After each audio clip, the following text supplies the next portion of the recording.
Munugode MLA Komatireddy Rajagopal Reddy సంచలన వ్యాఖ్యలు చేశారు.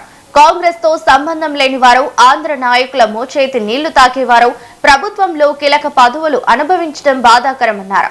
తాను ప్రతిపక్షంలో ఉన్నా, అధికార పక్షంలో ఉన్నా ప్రజల పక్షాన్ని నిలబడతానని స్పష్టం చేశారు.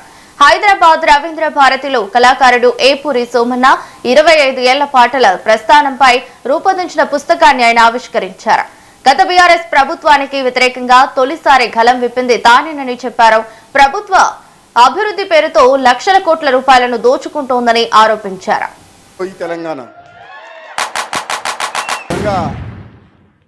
అది ఇప్పటికి కూడా ఒక్కసారి గుండె మీద చేసుకొని ఆలోచిస్తే ఎవడి పాలైందిరా తెలంగాణ.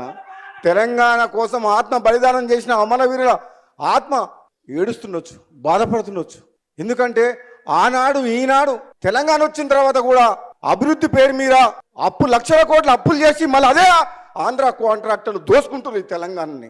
ఎవడి పాలైందిరా తెలంగాణ. తెలంగాణ వచ్చిన తర్వాత ఎవరు బాగుపడ్డారంటే నిజంగా తెలంగాణలో ఉన్న పేద ప్రజలకు న్యాయం జరగలేదు. అందుకనే ఆ పాట వింటందుకే ఇక్కడికి వచ్చిన. ఆ పాట అంటే నాకు ఇష్టం. ఎవరి కోసం తెలంగాణ వచ్చింది, ఎవరి కోసం మనం ఉద్యమం చేసిండ్రు. ఆనాడు కళాకారులు లేందే ఈ తెలంగాణ కళ సాకారం అయిందా?